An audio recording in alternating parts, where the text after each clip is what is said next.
Welcome to Innovations and Breakthroughs with your host, Rich Goldstein, talking about the evolutionary, the revolutionary, the inspiration, and the perspiration, and those aha moments that change everything. And now, here's your host, Rich Goldstein.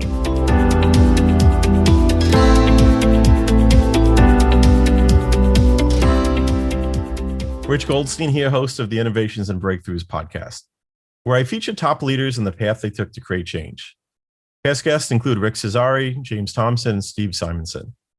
This episode is brought to you by my company, Goldstein Patent Law, where we've helped you protect your ideas and products. We've advised and obtained patents for thousands of companies over the past 27 years. So if you're a company that has software, a product, or a design you want protected, go to goldsteinpatentlaw.com, where there are amazing free resources for learning about the patent process. And you could email my team at welcome@goldsteinpc.com to explore if it's a match to work together. You could also check out the book I wrote for the American Bar Association that explains in plain English how patents work. It's called the ABA Consumer Guide to Obtaining a Patent. I have with me today Stefan Haney. Stefan is a business and technology leader who specializes in driving product innovation at scale. He spent more than 8 years working at Amazon.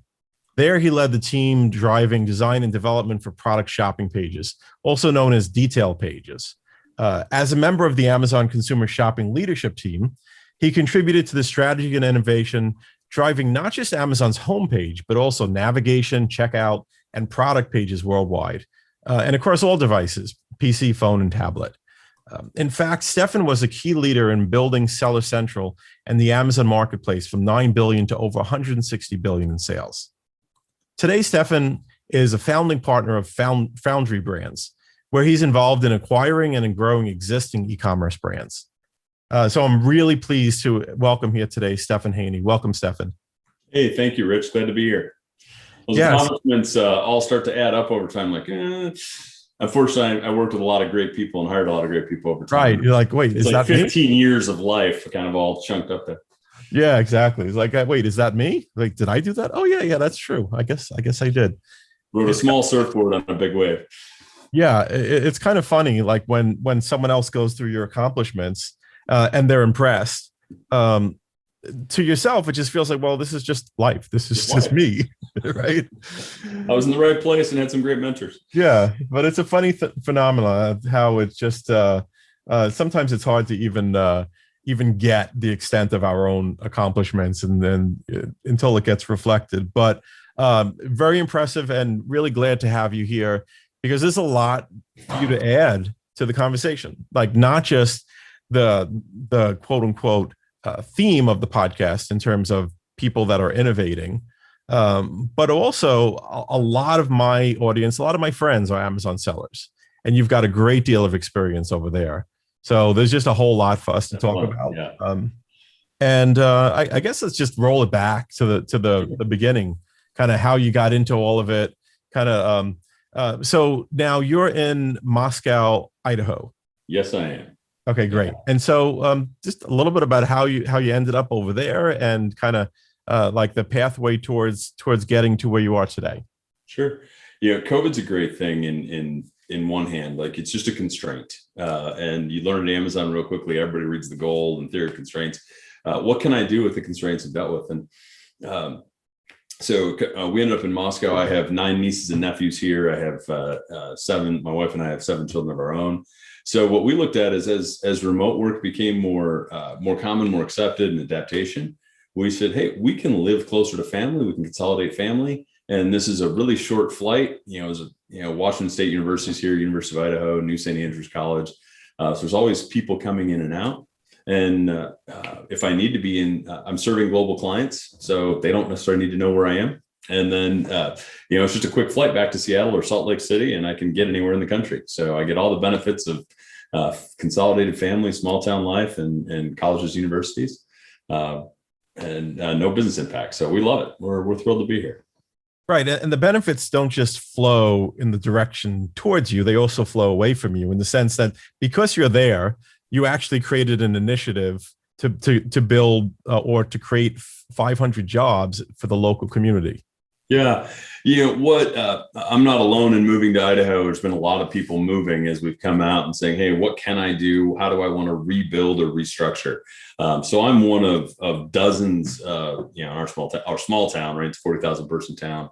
Dozens of families have moved here, but a lot of them have been experienced professionals. One of my new friends here is a 19-year Amazon veteran. He moved over here from Seattle, senior leader at GitHub. And another person's been a sales professional in the med tech startup industry. So we have this new set of connections because our networks, again, our customers don't know where we live necessarily. Our colleagues even don't necessarily know where we live. And so it really makes a small town much richer. So we can see what are investment opportunities, what are work opportunities that we can bring here and help other people who are already here or are coming to college here create services that they can export. So they can export services and import customers. And this is a great town. I've been starting to learn about economic development. 15% of the people in Moscow have an advanced degree beyond a bachelor's, right? 1 out of 7 people you're walking down the street have a master's or doctorate. Because of the colleges, there's a large amount, here's my pitch, there's a large amount of students who are learning all kinds of different trades. So we're not bound by the region. This is a great agricultural and timber products region with a pretty good transportation network.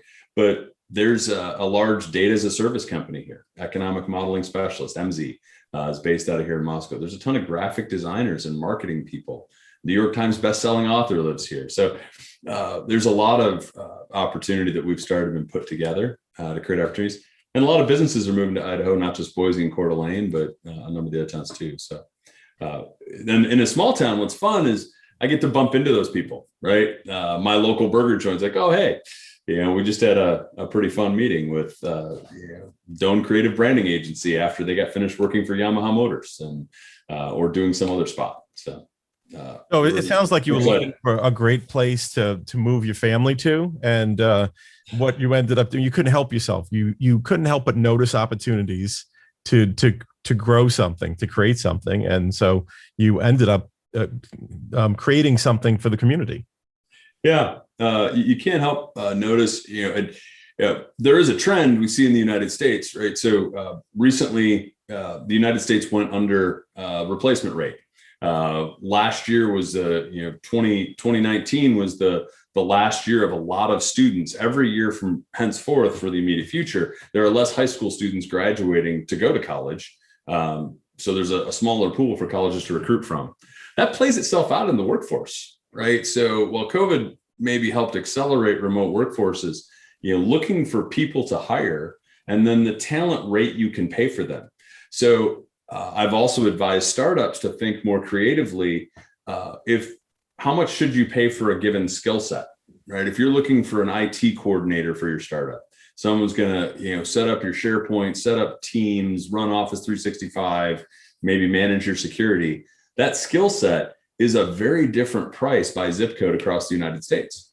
So, and then if you look at the 30 to 40 positions you're going to hire this year, if you can expand your potential skill population, so this is an innovation trick. If you can expand your skill population to look across the United States, it's very different between Kalamazoo, Michigan to Spokane to Seattle or to Moscow, Idaho for that set of skills.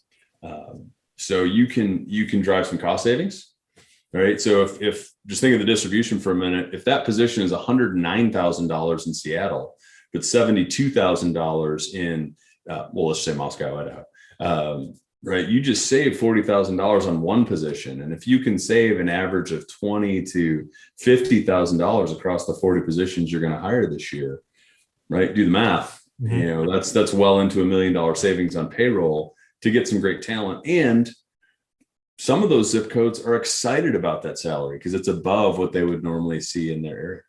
Yeah, absolutely. I mean, I relate to that well because I've always lived in an area that was very, let's say a high standard of living, high cost of living, New York, New Jersey. And so naturally the salaries are higher. And as an employer, as an entrepreneur, it's like you are paying many people such higher salaries. And I've often thought that the best candidates can be in all different locations. And if you could find a good way to harness that, you could you can do very well by hiring people where there's a lower cost of living. Yeah, we're excited at Foundry Brands. So this is a brand portfolio startup that Right. I am founding with several others. Right now we had started with hey, let's, the founders are in 4 cities, and we had started with I think we can pull this off. Let's hire people to work from where they can be effective and available. And it turns out about 12, 15 employees in, we have a couple clusters that have developed. So 80% of our employees do live in 3 regions, kind of within an hour of each other, 3, 4 regions, with a few outliers. And that's been great. For people, the workforce being able to do and the company we're able to put together is a big deal. And it's not just COVID. So part of what gave us a reason to believe we could do this is when you work at a multi-business unit company, like a Amazon or a Google or Microsoft. My teams that I managed there was on detail page. They were in 3 to 5 locations around the world. So the practices of how do you share information? How do you make sure everybody on the team is updated? How do you run meetings with people in multiple locations? That's not a new thing. It's just new to a lot of people. And there's already some good practices. So we were able to import those good practices. You're not going to bump into people at the coffee machine, for example. So how do you set up some ad hoc, informal connection times, right? People start talking about this in Zoom, like, let's just do a Zoom happy hour, Right. just to connect, right? Yeah. We're taking that into our startup at Foundry, using the workforce all over. And then there are pockets of the United States where there are simply more young people, more people have moved. So it's now a choice. Do you want to stay in New York City, or maybe you want to go to Vermont? A lot of people moved to Vermont. What do you want to build for the area you're in? And do you want to stay, or do you want to take this an opportunity to move? Yeah, absolutely. And so and I imagine that it's not just kind of how you operate Foundry. It's also part of the reason to be that you have brands that can grow, but they don't necessarily have the expertise to grow to the next level. And also it might be that they're in an area where they're accustomed to hiring people at that higher cost of living, at those higher salaries. And so you can take those same principles to help grow their brands too.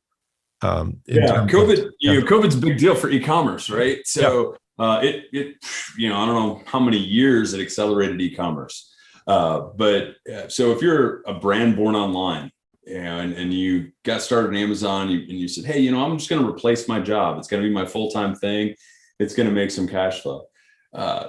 Depending what category you're in, COVID accelerated. It did 2 things. It moved a lot of offline to online commerce faster in categories that were much more brick and mortar. And it's still pretty surprising. Online is maybe 20 to 40%, depending on the category. So there's still a lot of brick and mortar to move. But it grew businesses anywhere from 30 to 75%. There's some categories that really move fast to go online. Well, if you're running, you're a solopreneur, maybe you have a couple assistants, you're running a $3 to $5 million brand, and you get 30 to 40% growth across all your systems, that could be overwhelming for one. You're going to find out where your processes will break for 2. And you're going, and now my business just got a lot more valuable. And where I was been thinking about, so there's a couple things that happened. Am I still doing what I want to do? Like, we've talked to some brands who I got into this to have more time and spend more time with my grandkids, but the business has taken over my life. Or I made a great product. I really love my product, but I'm spending a ton of time operating my business versus making the next set of products that I want to make. Those are windows for exit. It's like, hey, now is the time not just to replace your cash flow, but you can experience an exit for your business, which can be a life-changing event financially. And so we've seen some of that, right? COVID has grown people's business faster than their scale was ready. And Foundry and say, hey, we can help provide an exit ramp or an exit path for you for a set of great brands to either plan for it or to go ahead and let's take a jump. And Foundry will acquire your brand and take over its operation to let you get back to the things you like doing, whether it could be product development, for your next thing, or getting back to your family, whatever you'd like to do. And you're right, the principles apply. We're bringing those to bear.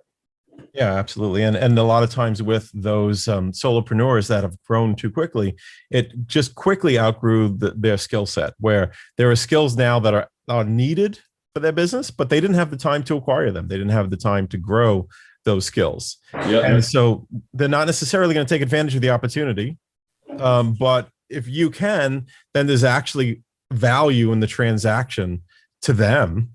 Like there's more value there that can be provided to them for exit than they could capture by trying to work their way through growing the business with the limited skill set and any other limitations.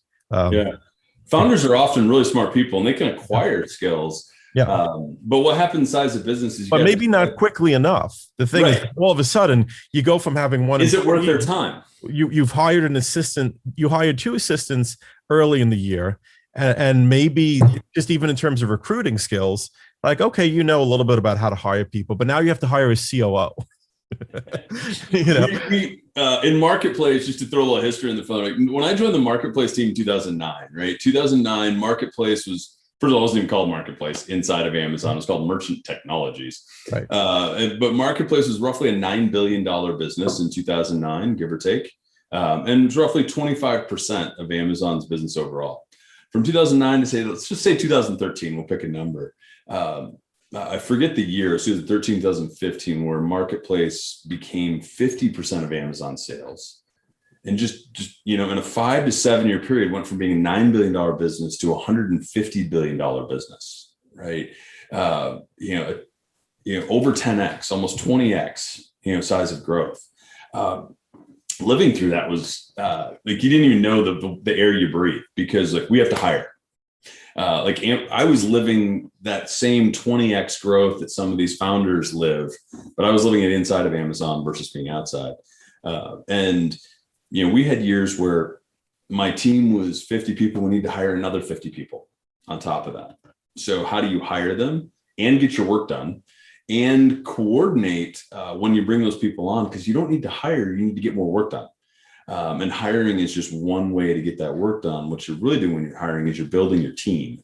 And so what's the team we need to build for 2-3 years out? I have a different view of hiring than a lot of folks. So, I'm trying to think of the team I need 2 to 3 years out. That's what I'm hiring for. A lot more like a sports general manager. What are the skills, capabilities? And maybe I changed my whole structure of my team, because when we were going from that 9 to 150 billion, the amount of people you need different, but also what you need to do is different. So these founders in that same boat, they're at a business organizational step change. When your organization grows from say 2 to 4 people to when you really need 10 to 20, how you organize work, how you communicate across your business, all that needs to change a little bit. And you now start to have jobs that are big enough for a specialist, and you have to decide, are you going to be that specialist, or do you want to hire that specialist or outsource that specialist? And how do you even manage it, right? If you're a generalist and, it's not like you came up that career path. So I'm kind of, it was fun memories. I can go some specifics, but yeah. Well, but yeah, that's it. There's a whole bunch of new problems that come with scale, and it's entrepreneurs tend to be flexible, and that's a core part of being an entrepreneur. But that doesn't mean that you're necessarily going to be flexible enough to enter a new paradigm every 6 months. And you have to decide you want to, because sometimes entrepreneurs are flexible, or people who have worked at Amazon sometimes describe it, I can do a lot of things. I have a lot of skills. And you lose the perspective of what do I want to do? Or what do I like doing? Right? I'm doing the needful and I don't mind doing it. And I have lots of skills, so I can do it and maybe do it fairly well. And the skill of acquiring skills is often a good entrepreneur skill as well. But then you kind of look back and go, wait a second, this wasn't the path I planned to take. I don't necessarily like being here. Let's go back. Let's rewind and make a different turn. Yeah, and I guess it's not always easy to do that type of rewind, though. That's you see a lot of people like me doing it right now. Like I like the thrill of the build. Right? Mm-hmm. Early days Amazon is a lot of transformation. When I joined Amazon in 2003 in supply chain, e-commerce distribution was not the dominant distribution, even for books. You go to Borders, go to Barnes and Noble. And because it was a different business model, we had to do a lot of education with our suppliers on what the differences were and how to share cost reductions. Right. And so it's a transforming moment. Like we're transforming e-commerce being a dominant delivery, and we had to transform the contracts. We're not going to have as many returns, nowhere near the amount of returns that a Borders or Barnes Noble. Let's share those cost reductions, right? How do we make that clear? You get to examine each piece. That's part of why I like Foundry right now is we can audit the first assumptions and go, what does it look like to have a brand portfolio company completely oriented around brands born online? You get a company like Motivational Borders, one of the companies we like, and that Foundry, it's a poster company, education materials company, and they've only existed online. There's no brick and mortar store. So how do we find efficiencies in our supply chain process? We can use talent from around the world to make designs. We can insource or outsource, but we get to change. How's that going to fit into our portfolio? We get to transform existing models and processes, and that's fun. So we build.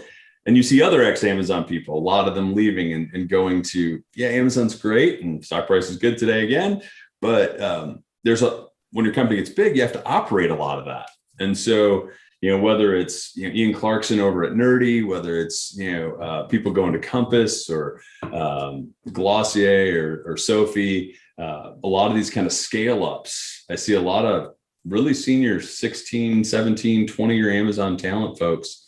They want to go back to the thrill of the build, right? They want to take that rewind and go, I want to spend more of my time innovating and inventing than perhaps a big company is going to allow me to do. Because there's a lot of operations that have to happen in a big company. Yeah, absolutely. And I guess let's bookmark the innovation part and we'll circle back to that. But one of the things you mentioned a few minutes back about how you've taken some of the methodologies from Amazon and you're applying them now in Foundry. But between those two, you also have a consulting company, Vanguard, that you actually build around taking those types of methodologies and consulting with businesses to help them grow. And as part of that, in terms of the thrill of the build, you're helping to build a marketplace in Romania, an e-commerce marketplace, like using some of that methodology and some of those kind of best practices. So tell me a bit about that. Yeah. Well, when I left Amazon, I started getting contacts from various people and was thinking about how to structure this. And so I formed a small company called Vantage. And Vantage, Vanguard, my bad. I'm not quite into the assets under management and didn't want to compete branding with the mutual fund guys. But Vantage, and there's a meaning to the name. One, my wife had said my wife Megan says we drove across Vantage, this beautiful city overlooking Columbia River on I-90. If we were a company, we should name it Vantage. But part of it, a lot of what you learn at Amazon is you look at first principles and what's my point of view or what's the mental model. How am I thinking about the problem, the structure, how to do this? And a lot of times, if you haven't examined your mental models within a company or haven't revalidated them or haven't been curious, like, why does this have to be this way? That's one of the most powerful areas to change. Now, it's also evangelism. So it's also one of the hardest things to change, right? I believe, what's my belief system? So at Amazon, for example, they believe that customers they have that flywheel that the faster I can deliver things and the more convenient I can deliver things, the more customers will return to shop.